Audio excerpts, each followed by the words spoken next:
Good morning.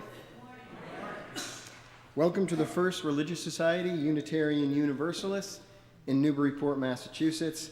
My name's Steve Costello, and I have the privilege of serving as your worship associate this morning. If you're joining us for the first time, welcome. We're glad you're here. If you're new and you'd like to connect, please fill out one of the blue cards in your pew, and you can put it in the collection plate in a few moments.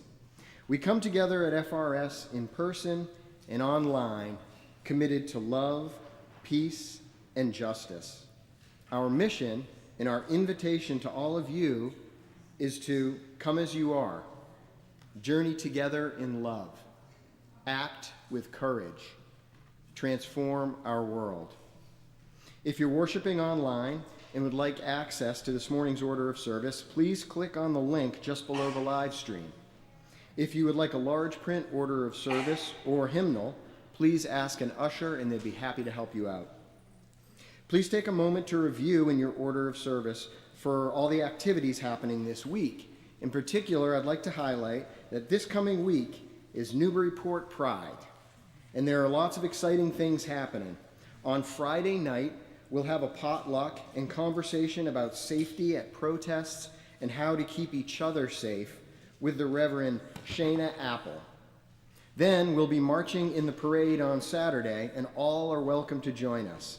We will also have a table in front of the church selling auction tickets and a table in the festival area where Mara and our ministers will be offering blessings, free steeple stickers, and face painting. And then on Sunday, we have a fabulous worship service planned with a guest drag performer, a woman named Carlos, which is the official city worship service for Pride. So come and bring a friend. The following Sunday on June 8th is our annual meeting and birthday party. Please make sure to register for the annual meeting and then stay for lunch, cake, and festivities to celebrate our 300th anniversary. So today, we are very excited to welcome Matt Meyer, who will be leading our service. Matt, he uses he, him, his pronouns, lives in Boston and travels as an itinerant worship leader, bringing the good news of Unitarian Universalism to hundreds of congregations all over the country. He serves as the Director of Operations for Sanctuary Boston, a contemporary UU worship community. Matt is also a published children's book author, and his story, Desmond Gets Free, won a Nautilus Award for Social Justice in Children's Fiction. Matt will also be sharing a ritual in today's service from a new book of rituals called Blessing It All, published by the Unitarian Universalist Association. He'll have both books for sale at his table after the service. Every Sunday, it is such a blessing that we can gather. So let us give ourselves to it. Welcome once again. It's good to be together.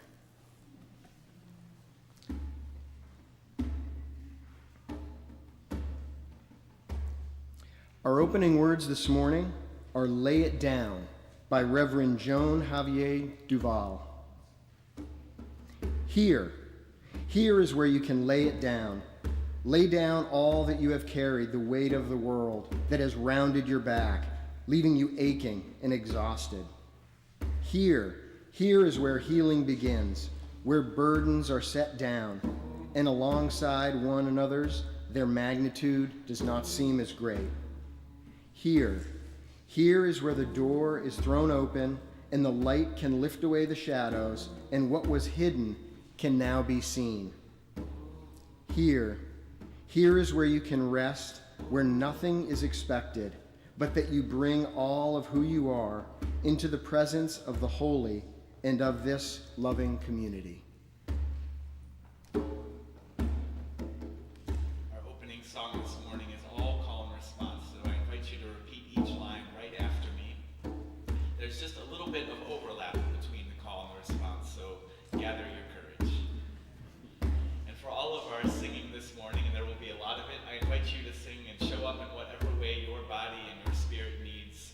If the words elude you and you want to just hum along, that's okay. That's just as good. If what you need is to just sit in silence and soak in the sound of the room, that's okay too. That's just as good. And if what you need to do is rock out like you're alone in the car with your radio and try out some new harmonies, this is your morning to do it. All right.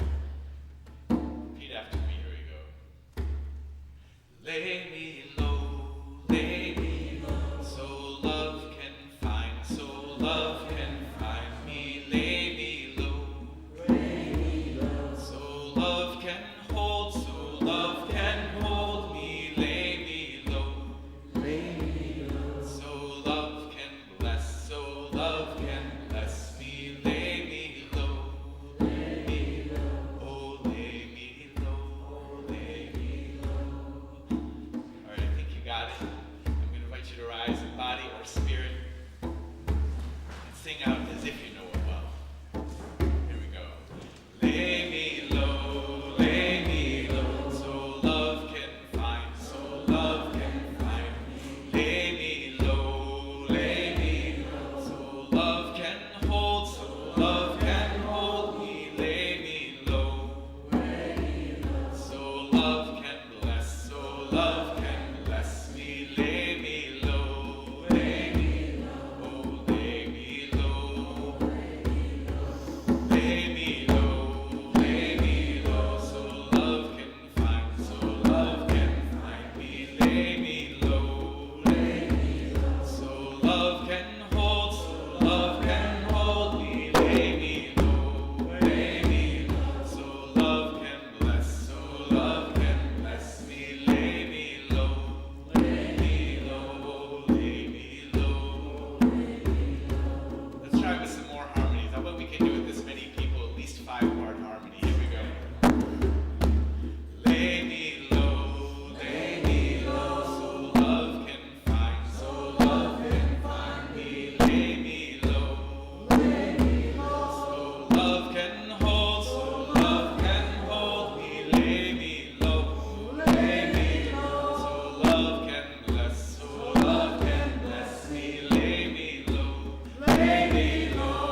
So please join us in our chalice lighting words as Matt lights the chalice.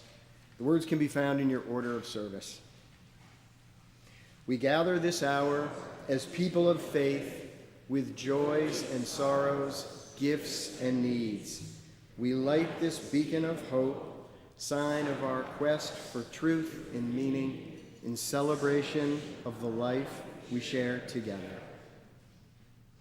Each week, we also light 2 candles of peace, representing 2 places on earth we lift up and remember as a sacred encounter with our world. There are untold number of places on earth that need peace. These 2 we especially hold close in this service and through the week ahead. I will share the location, we will pause for a moment of silence, and then I will invite you to respond by saying peace in 3 languages: peace, salam, shalom. Our first candle is lit for all of the places around the world where U.S. military personnel have died while serving in the U.S. Armed Forces. We remember them on this Memorial Day and always. To this we respond, peace, salam, shalom. Our second candle is lit for Ukraine. May the Ukrainian people find a just and lasting peace. To this we respond, peace, salam, shalom. And now please rise in body or spirit as we join our voices in our affirmation of faith, followed by the doxology. The words can be found in your order of service. Love is the doctrine of this church, the quest of truth is its sacrament, and service is its prayer. To dwell together in peace, to seek knowledge in freedom, to serve humankind in fellowship, to the end that all souls shall grow into harmony with the divine. Thus do we covenant with each other and with God. Today's service is about looking back to yesterday as we imagine new possibilities for tomorrow, and do today as we find it before us. And so we're going to sing this doxology, this old psalm, somewhat in the tradition of our ancestors. Once upon a time, our Puritan ancestors had a great controversy, a controversy that came into our congregations and divided families against each other, had people storming out of the pews, had people excommunicated from our congregations. And it was the controversy of whether to allow hymns in church. But before the heresy of hymns invaded our congregations, the holy way, the pure way of the Puritans was to sing only the Psalms, including this Psalm 100, and to sing them only in call and response together, without instruments, without other man-made words. And so we're going to sing this song in call and response in the Puritan tradition, but we're going to do it with some rhythm that would have them absolutely rolling over in their graves.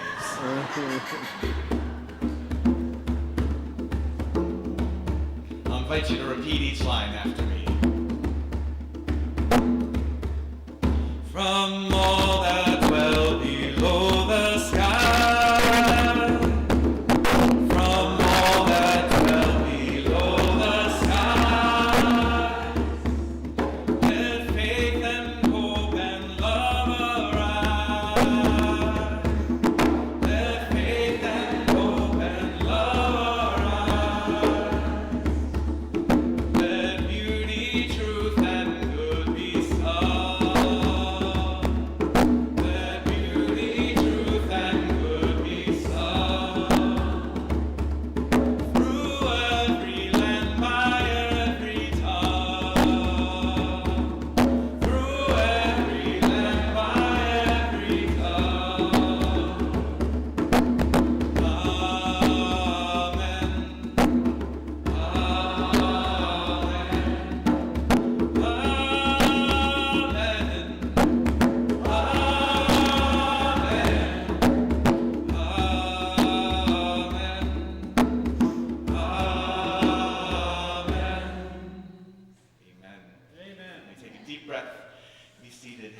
exhale.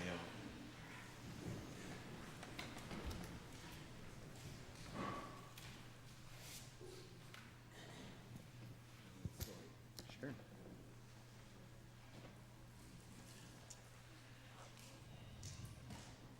Well, today's service, as I said, it's about meeting today as today, recognizing that it is a new day with new possibilities, finding a way forward even when we're feeling uncertain about how to do that.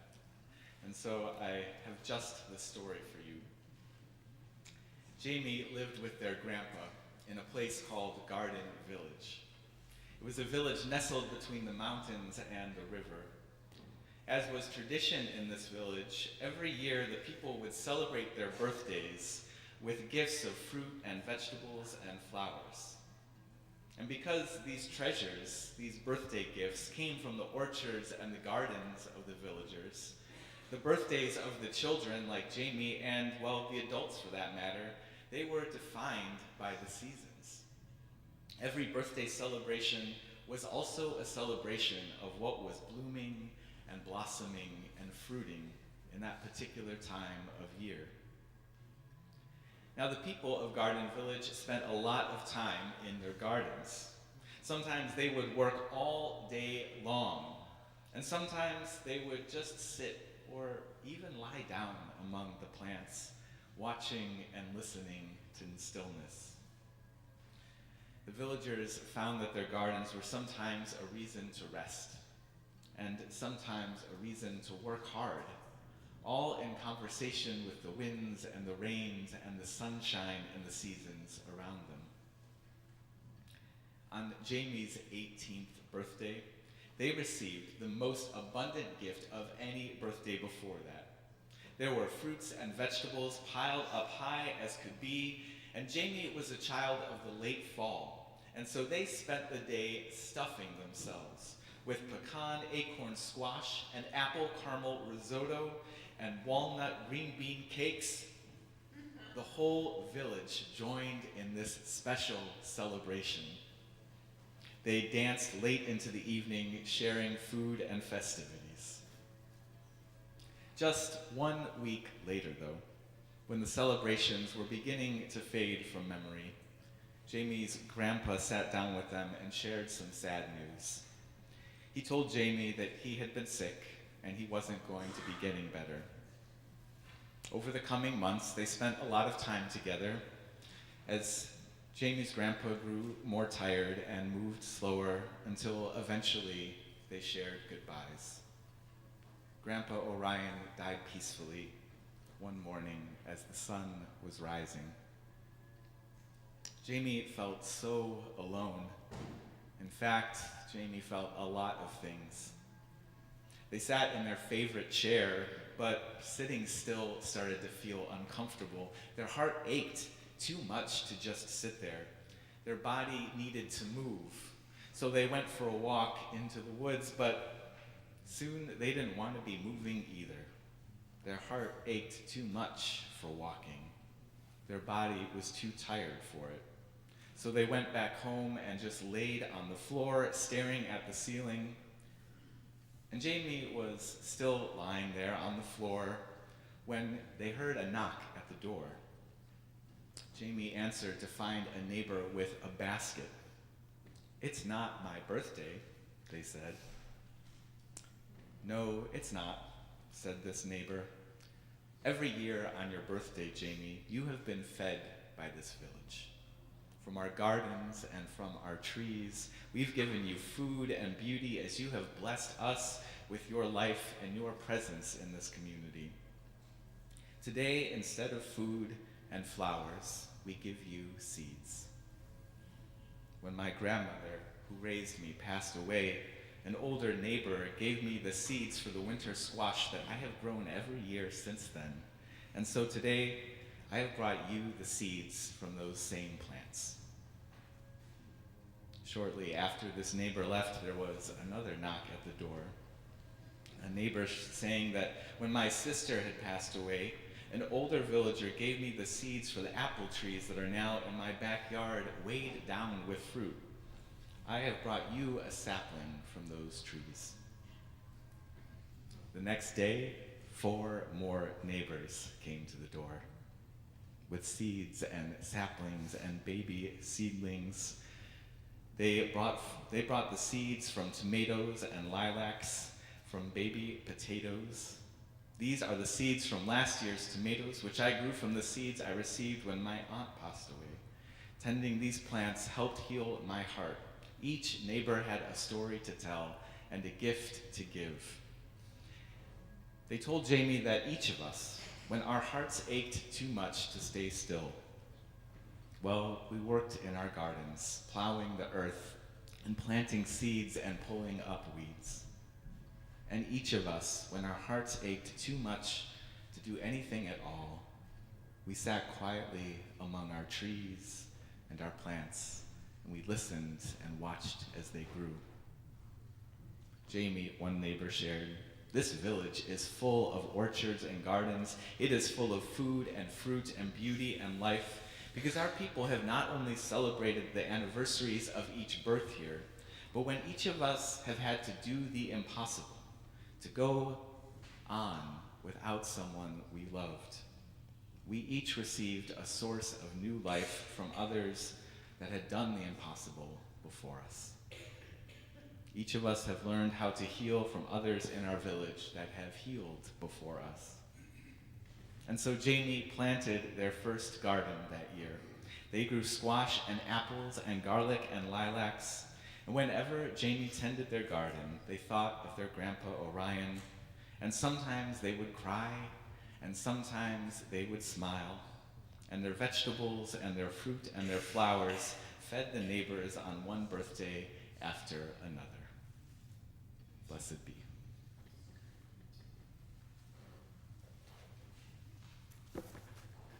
Thanks for that, Matt. The generosity of our community is an essential ministry that supports the work of the church both in Newburyport and beyond.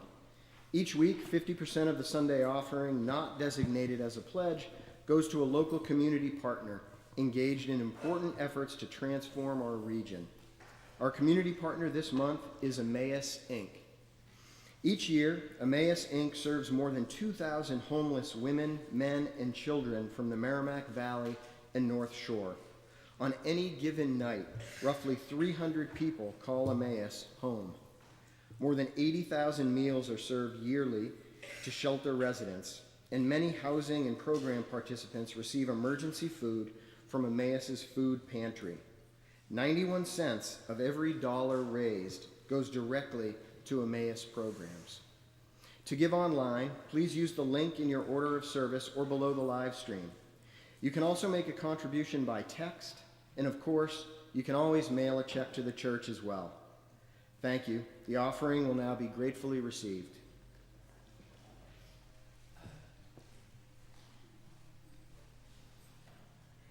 There are more waters rising, this I know, this I know. There are more waters rising, this I know. There are more waters rising, they will find their way to me. There are more waters rising, this I know, this I know. There are more waters rising, this I know.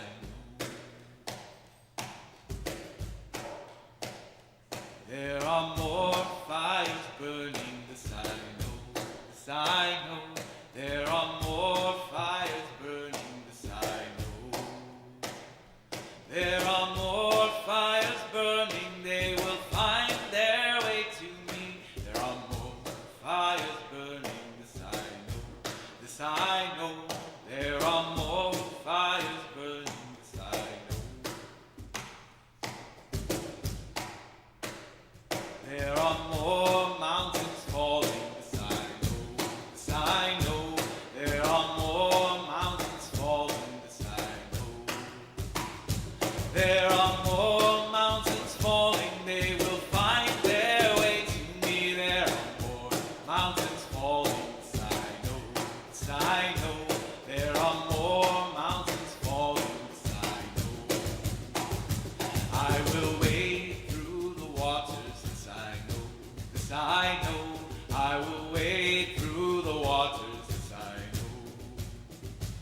I will wade through the waters when they find their way to me. I will wade through the waters, yes I know, yes I know.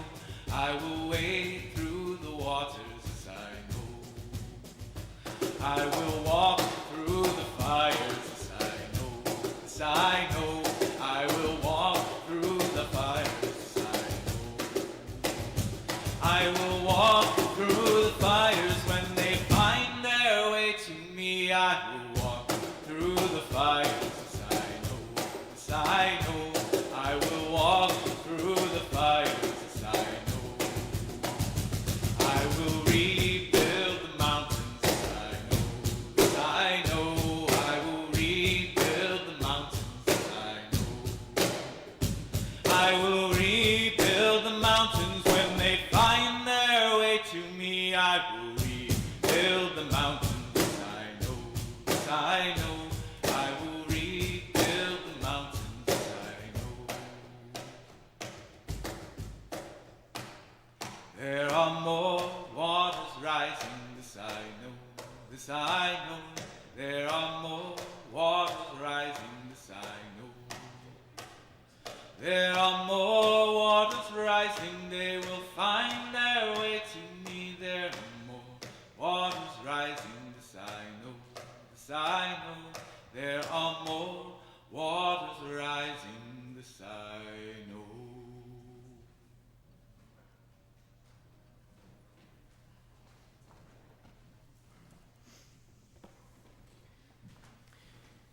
Each week, we lift up the joys and sorrows of our beloved faith community. Bettina Turner, our pastoral care associate, will light the candles as I read what has been shared with me in advance of today's service.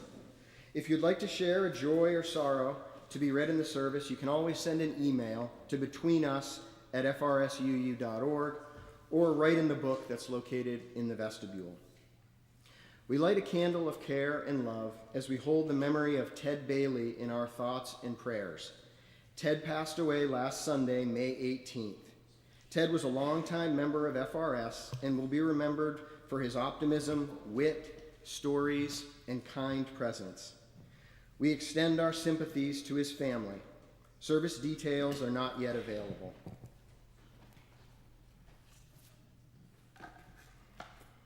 From the book today.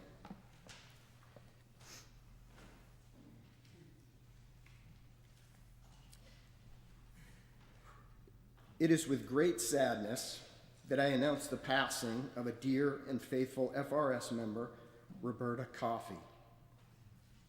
She had a fatal fall on Thursday and sustained a brain bleed. She died at Leahy, Burlington on Friday morning. She'll be missed by many.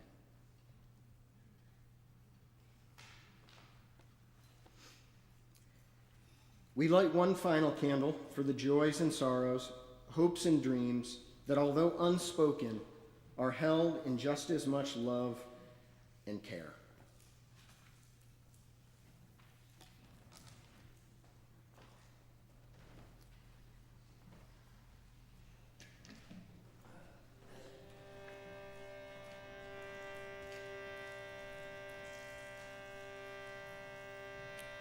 Love has made a place for you where everything is new.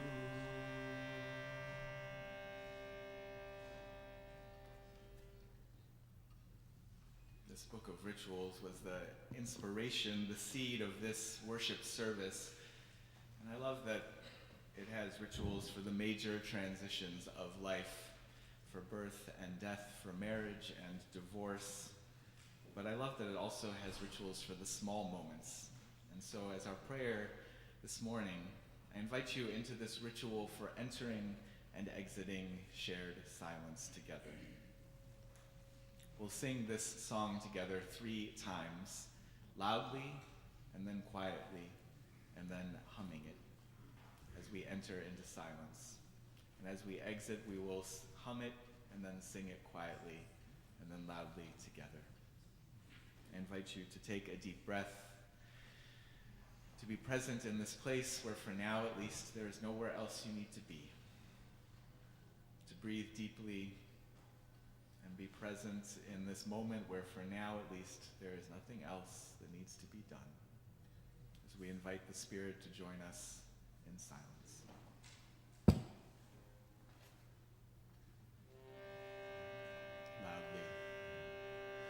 Love has made a place for you where everything is new. Quietly, love has made a place for you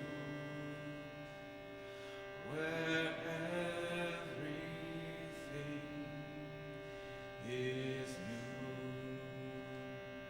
And humming.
Love has made a place for you where everything is new.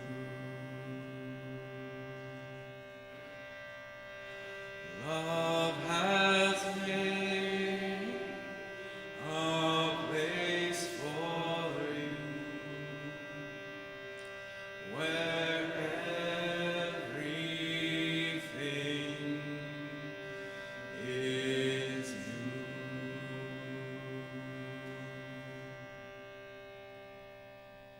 Amen, and blessed be.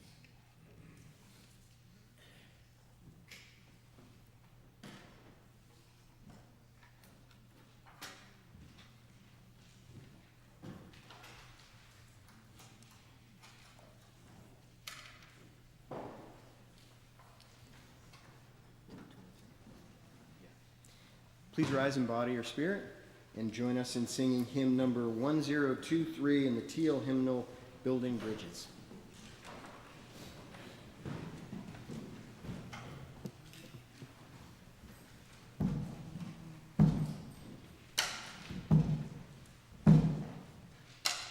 Building bridges between our divisions, I reach out to you. Will you reach out to me with all of our voices and all of our visions? Friends, we could make such sweet harmony. Building bridges between our divisions, I reach out to you. Will you reach out to me with all of our voices and all of our visions?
4-part round, but we'll keep it to 2 this morning, just for practice. So we'll start with this side, and after the first line, this side will come in.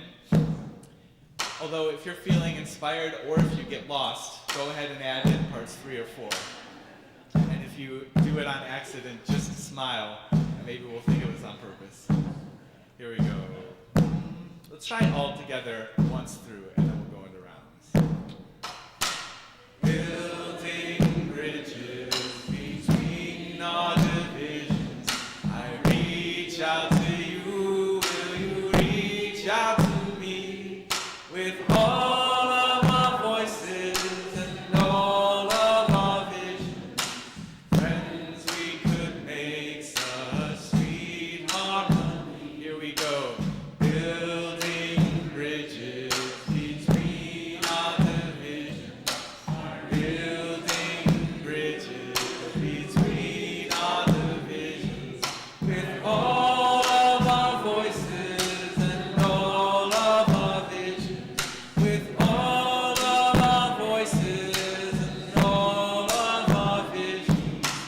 Building bridges between our divisions.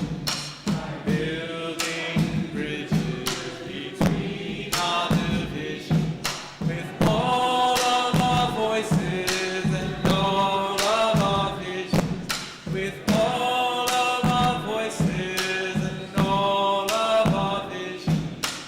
Building bridges between our divisions. I'm building bridges between our divisions. With all of our voices and all of our visions. With all of our voices. Friends we could make. Friends we could make such sweet harmony. Friends we could make. Friends we could make such sweet harmony. One more time. Friends we could make such sweet harmony. Sounds good. That sounded so much better than the scared looks on your faces would have led me to think it might go.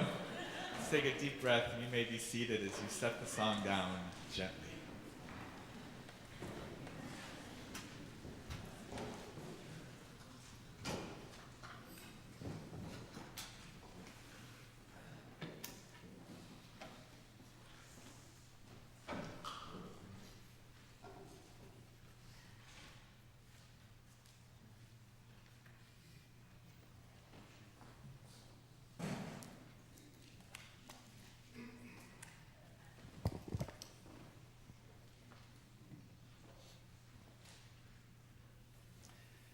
I spent last summer as an intern chaplain at a hospital in downtown Boston. So for 11 weeks, I spent my days knocking on hospital room doors, starting conversations with patients and their families. Before I started working at the hospital, I had never had a job anything like this. I barely ever actually had any kind of job at all. And while some novice chaplains were very reasonably nervous about what it would be like, what would it be like to sit with people on the worst days of their lives? Or what would it be like to try and comfort someone in the depths of grief? My own particular nervousness and anxiety took the form of obsessively worrying about fashion. I'm not a particularly fashion-conscious person, but for whatever reason, planning for this summer job really had me wondering and worrying about what to wear. It had me fussing and fretting about clothing. I wondered, what could I possibly wear, as one person mentioned, that would be appropriate if I suddenly and unexpectedly found myself in something very much like a funeral, but would not feel like a funeral had entered the room every time I walked in the door. We interns did receive an email, blessedly, beforehand, a couple months beforehand even, with some tips on what to wear. But when I opened this PDF, all of the different chaplains from all different kinds of religious traditions, they wore totally different things. The only thing they seemed to have in common was just about everyone had a fanny pack. I immediately bought 2 fanny packs, and I continued to worry. At a conference later that spring, I found myself talking with 2 longtime professional chaplains sitting next to each other on a bench in front of me. This is it, I thought. I asked them, what should I wear? The first one said, go with color. Be unique, be yourself, bring joy to people that need joy more than anything. The second one said, no. Suit and tie, blend in. You don't want to stand out. Black is a safe color, stick with black. Needless to say, this did not help my worries. I eventually had to resign myself to the idea that there was no magical outfit that would disarm every person of every preconceived story they might have about me. And it would be easy to say that these assumptions were all in one direction, but I was not immune either. Before knocking on a patient's door, I could always read the medical chart to learn a little bit about their situation, but that rarely told me what to truly expect. I learned that there is more than one kind of Catholic, and different Catholics need different things. I learned that there is more than one kind of cancer, and the journey is unique for every person. I saw that there's more than one way to make meaning of suffering, and they are all heartbreaking and beautiful and complicated in different ways.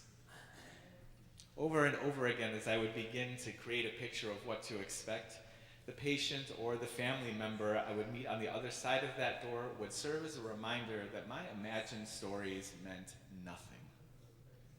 This was true even for people that I had already gotten to know. Toward the end of my time at the hospital, I had a visit with someone that was particularly difficult. The patient was in her last days, dying of cancer, and her spouse, who I'll call Jim, was sitting by her bed. Now, Jim had a number of ideas about God that I did not agree with, and that happened all the time. But in this particular case, it felt like the stories he was holding on to about his faith were actually keeping him from being present with his spouse in these last precious days. I was frustrated, and so the next morning, I knocked on the door of my supervisor. I shared my discomfort with her. I complained to her about all of the things that I wish Jim had been doing differently. And then I complained to her about all of the things I wished I had done differently. She suggested that I go visit again, but she cautioned me. Don't try to redo yesterday's conversation. Do today's conversation.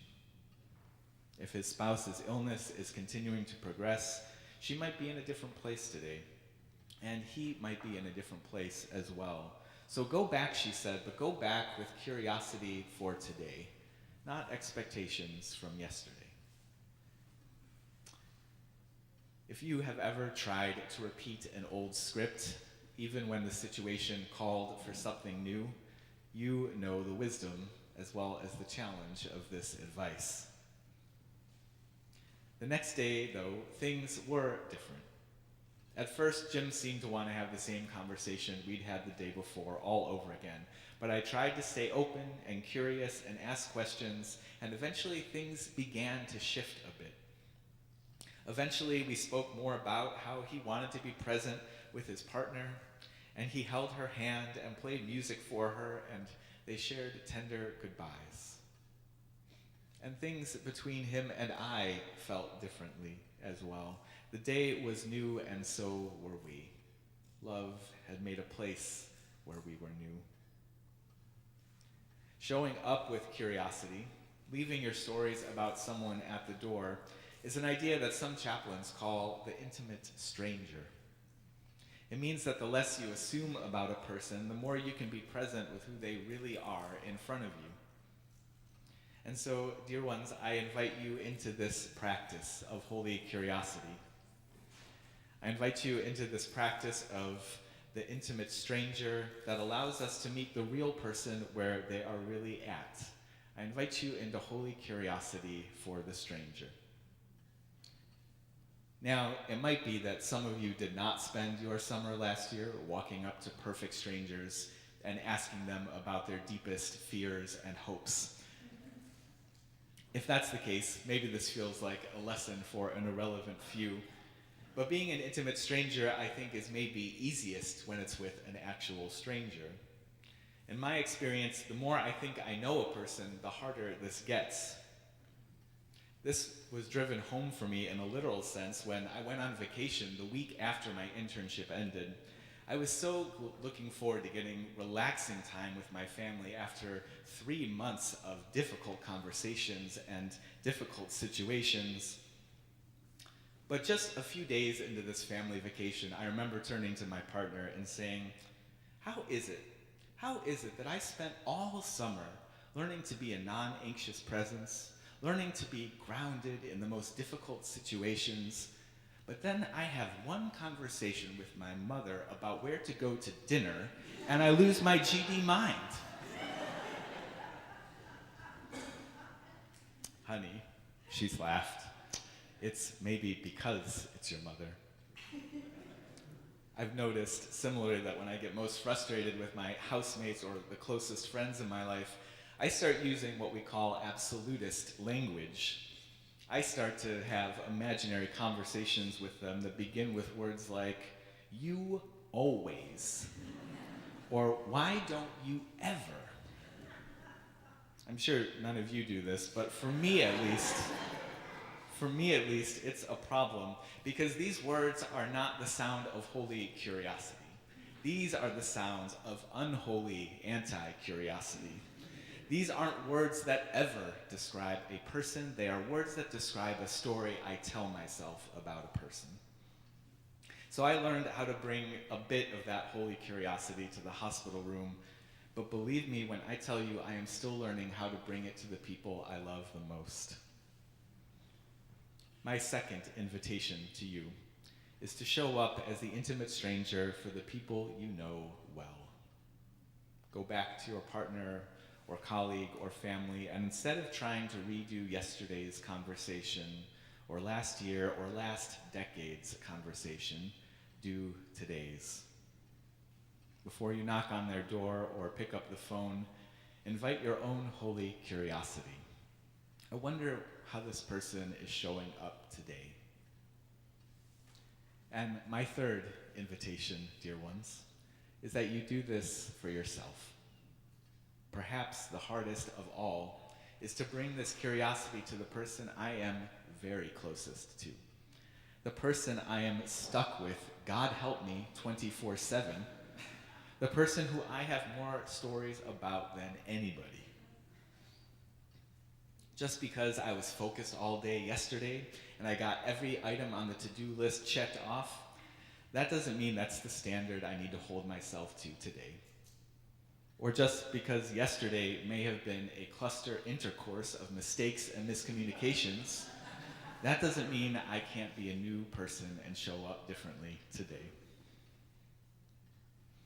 And you know what? I found that the more I was curious about my own presence, curious about my own experience, the more I was grounded in what I needed in any given moment, the more I was aware of my own heart and mind and nervous system, well, the less I was thrown by other people's stories and assumptions.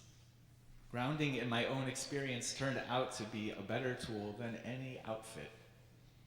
Although I will say that the fanny pack was invaluable. In the Buddhist tradition, the metta meditation extends an offering of loving kindness, first to oneself, and then to a loved one, and then to a stranger. And so today, beloveds, I offer you these 3 invitations in reverse. Extend holy curiosity to strangers, and then extend it to loved ones. And finally, if you can, extend it to yourself. Leave behind the stories that no longer serve you. Allow yourself to be an intimate stranger to each new day, and don't redo yesterday, do today.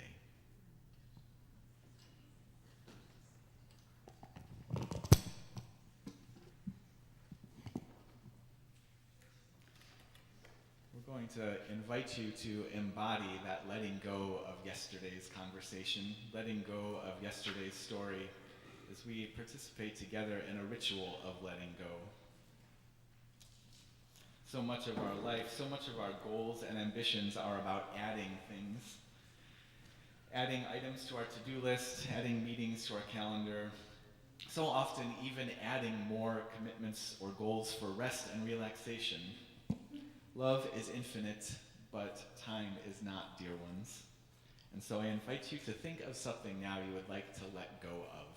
I'm going to invite our ushers to pass out markers and our magic ritual paper. And as you receive the paper and the markers, we'll invite you to write down the word or phrase of something you'd like to let go of.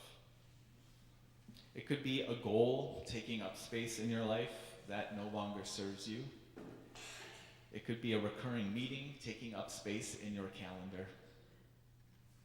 It could be a grudge taking up space in your heart. You can go ahead and pass out the paper and markers, ushers. If you're like me, you might have one of each you want to let go of. Now is the time. Whatever no longer serves you, we invite you to let it go this morning. We'll give you a minute now to receive your magic ritual paper and markers and write down that word or phrase.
You've written it down. I know some of you are still getting it, some of you are still writing. We're going to go ahead and get the party started. Now that we've written these down, we'll let them go. Many cultures use water to carry away troubles. From the floating flowers placed at the shore for Yamaya, the goddess of the ocean, to the Christian ritual of baptism meant to wash away sin, we know that water can be cleansing and releasing. So we invite you to let go of what has no longer served you. Let go of your old stories, your meetings, or grudges. Whenever you're ready, we'll invite you to come up the center aisle, and there's 2 vases of water here, each with a little bamboo utensil. You can drop that paper into the water, give it a quick stir, and then go up the side aisles to the back. If you're not able to manage the steps, or if it's more comfortable for you, you can raise your hand, and I'll ask the ushers to come get your piece of paper for you to dissolve it away. Whenever you're ready, we invite you forward to dissolve away, to let go of what has no longer served you.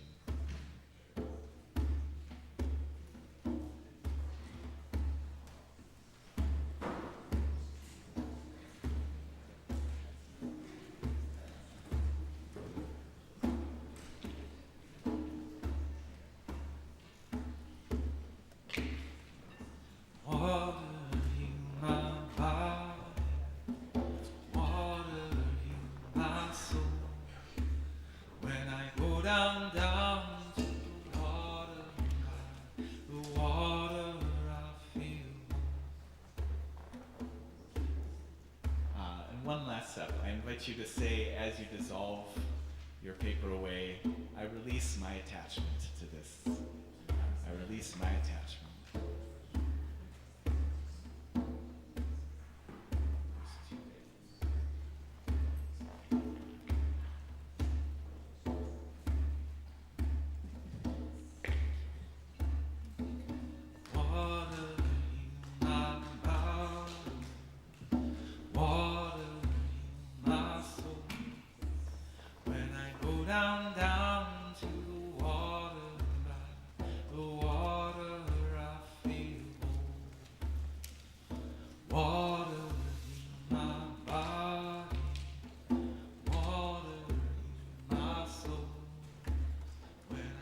down, down to the water,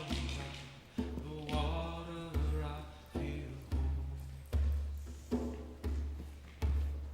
The river is a healer, the river is a sage, the river knows no end, and the river feels no age. The river is a leader every single day. It's living in the moment, and it always finds a way. Water heal my body, water heal my soul. When I go down, down to the water, by the water, I feel whole. Water heal my body, water heal my soul. When I go down, down to the water, by the water, I feel whole.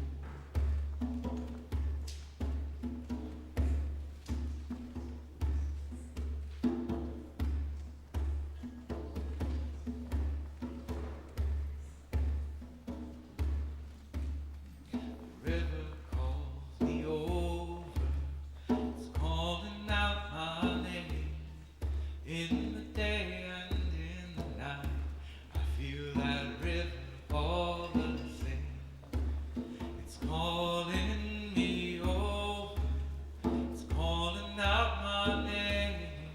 In the day and in the night, I hear that river all the same.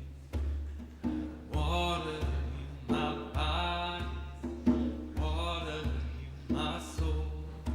When I go down, down to the water, by the water, I feel whole. Water heal my body, water heal my soul. When I go down, down to the water, by the water, I feel whole.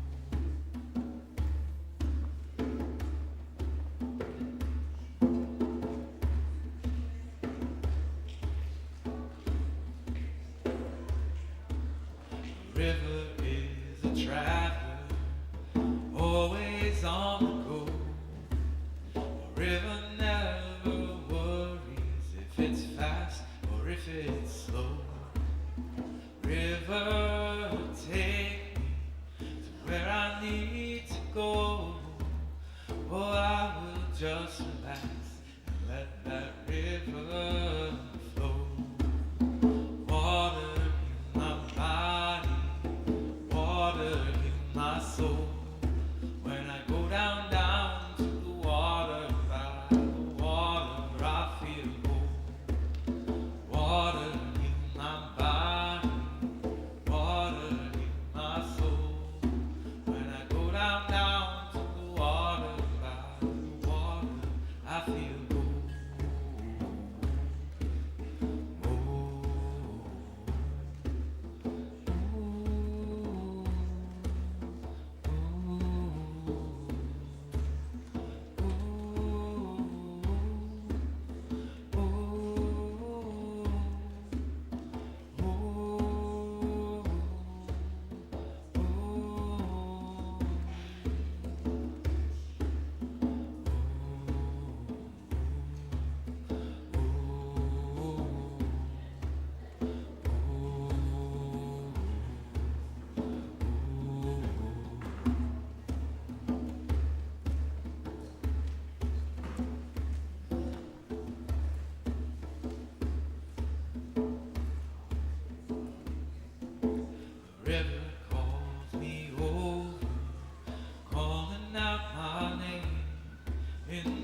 rise in body or spirit.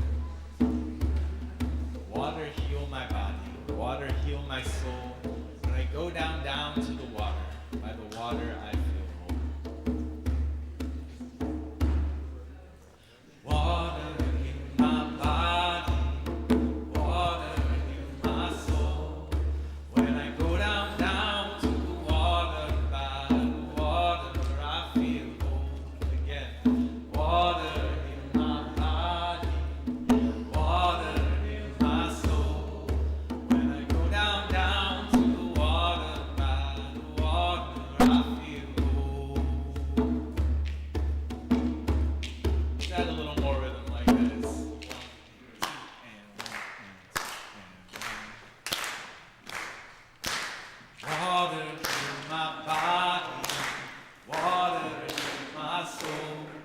When I go down to the water, by the water I feel whole. One more time. Water heal my body, water heal my soul. When I go down to the water, by the water. Can we try it with 5-part harmony the next time? A little faster. Water heal my body, water heal my soul. When I go down to the water, by the water I feel whole again. Water heal my body, water heal my soul. When I go down to the water, by the water I feel. When I go down to the water, by the water I feel. When I go down to the water, by the water I feel. One more. When I go down to the water, by the water I feel whole.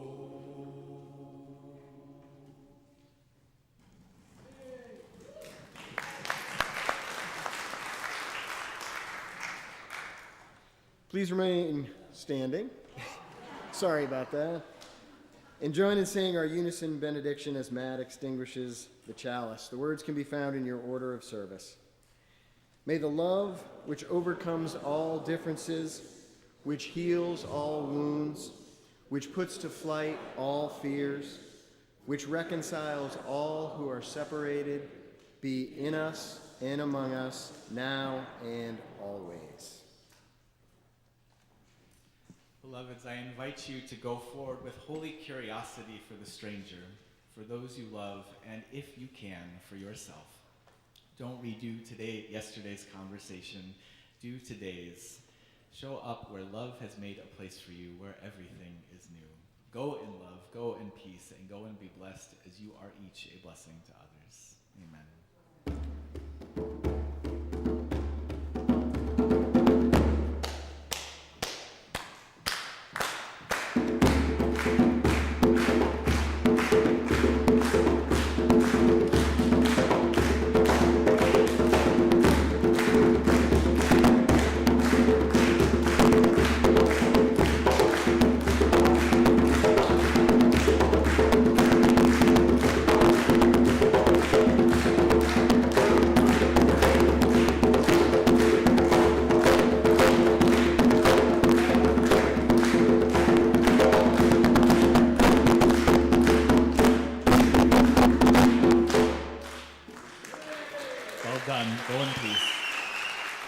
One other note that I missed in the script is to please join us downstairs in the lower meeting house for coffee hour and board Q&A about the upcoming annual meeting.